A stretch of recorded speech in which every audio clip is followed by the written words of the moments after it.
as we're watching this play, we ancient Athenians, sitting in our theater, staring down at what's happening, the action that's happening on the stage, we also can see looming up above us one of the main features of what the play is supposed to be all about. There's the Acropolis right there, and it is magnificent to see. This in an old pre-copyright photo. It is magnificent to see, and if you and I are out in this in the theater of ancient Athens, we're actually very close. We can see right up above behind us the court that's being talked about in Aeschylus's play. So what's being, the location of the performance is being set on stage, but the stage setting is not more than, is a very short distance away from the court itself, which you and I have in our own eyesight. And at the end of the play, when the Furies get marched underneath the Acropolis and put into a temple right underneath the earth, they could have marched right off the stage and gone right down there. We would have been able to see it as those that were viewing the play. So it's very much, what we're seeing is very much embedded in the surroundings, the actual physical surroundings of the play as it's being performed at Athens. It's also referring to important themes that are emerging in classical Athens. Remember, this is the birthplace of democracy. New system of rule is being instituted here. And when Aeschylus's play is first performed in 458, the institutions of democracy were not many decades old. It was back in the year 510 BCE when a group of people that were known as the tyrants were eventually kicked out. Nowadays, the English term tyrant mostly is synonymous with a terrible leader. Then it was a one-man, one-rule kind of indicator.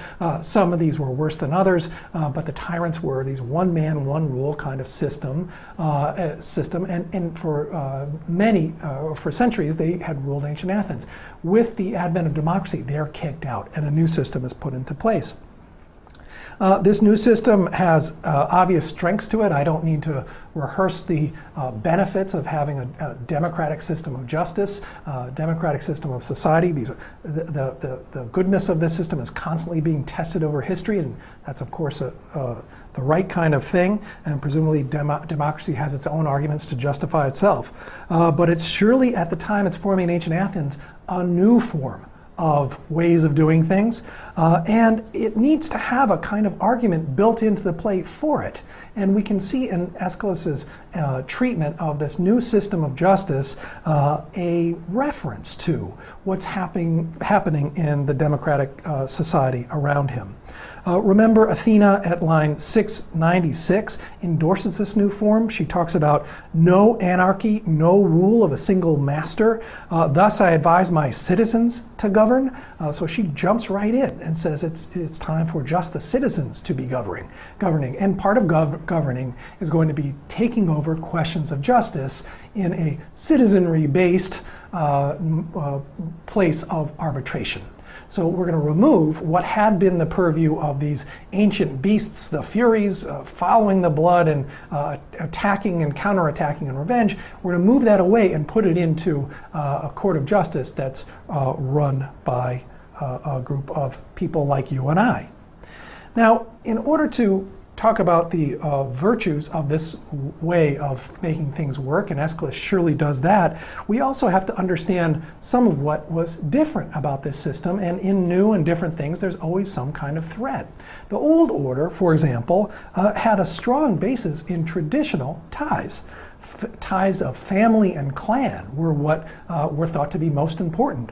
Well, now the law, the state, the city, a new institution in the previous decades before Aeschylus was working on, a complicated network of voting districts. These were things that started to claim people's allegiance. And sometimes these would run parallel to family interests. Sometimes they would run at cross purposes to what family interests are.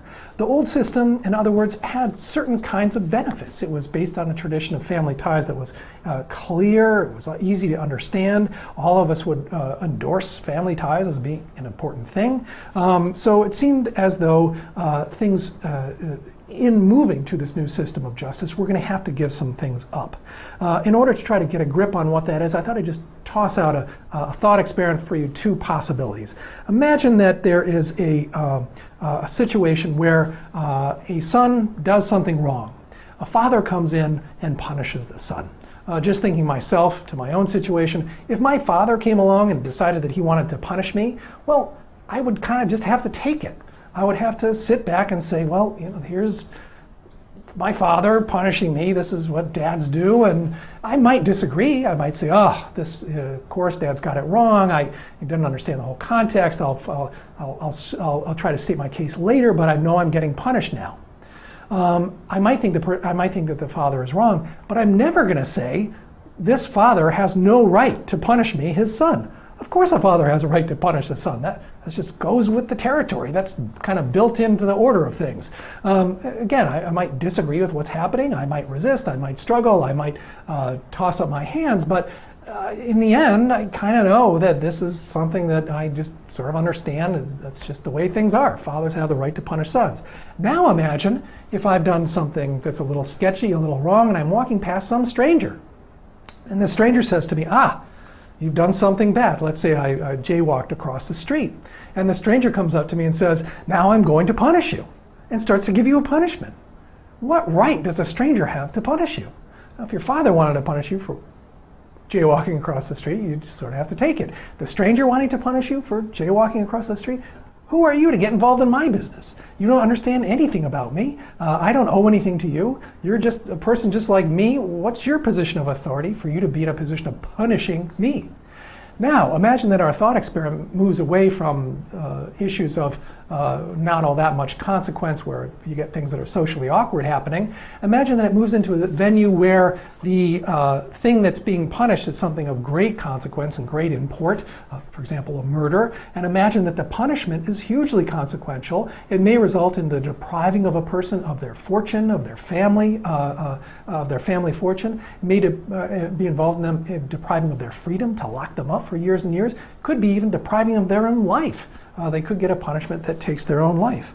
Now, you're going to have to take this new system in which strangers, who are your peers, all of a sudden have the power to mete out justice, and you have to say, do I trust people I've never met, total strangers to me, who are just like me, to now judge and issue judgment against me that has real teeth, that could do horrible things to me and my own personal future?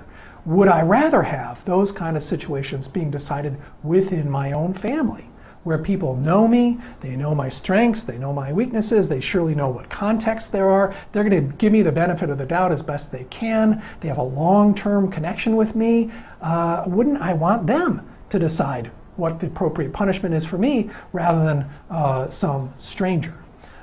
It's surely the case that we would want that to happen, because we would think that we would get off easier, but it could also be that even correcting for that, just to say, yeah, I'd rather get off easy for the crime I know I committed, I think that most of us would at least agree that there's some help in having people that know you well trying to make a judgment about you, rather than having strangers make a judgment about you. So this new system has to figure out a way to justify itself to a group of people who may be uncomfortable being judged and punished by their peers, strangers who are their peers, as opposed to people they're used to having connections with. Now, in this new system, there's no blood relation. We've got abstractions. We have now a law that we're supposed to follow, and we have peers and strangers who are meting out the authority. Aeschylus chooses to dramatize the Oresteia using this as a new kind of justice, the system that I just described. It's not at all obvious that someone has to tell the Orestes story this way. Aeschylus makes it go in this direction, and he makes it a story that overall is about the proper way of meting out justice. This old crime that the old system had no way of solving, it turned into a cycle of retribution out of which there was no escape. The House of Atreus, famously turning in on itself by this old system of justice, Aeschylus moves in and says, ancient Athens, you, contemporary people watching this play, you have created a system that's going to be able to solve this most knotty of all problems. And in fact, this is what happens in the play. The climactic moment is when this court comes to a decision that counts as being just. Those in the audience presumably think, yeah, there's some kind of justice being done here. You and I might disagree over the details of the argumentation. Some of them are things that contemporary observers of Aeschylus's drama are not going to agree with.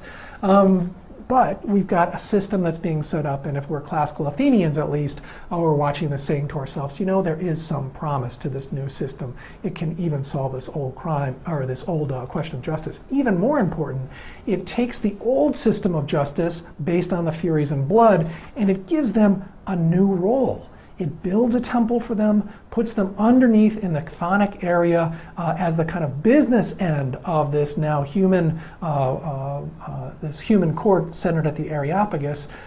It now becomes the kind of harsh side. It's the violence behind what courts have a capacity to do. It now becomes institutionalized violence, thoroughly controlled and regulated by a human institution.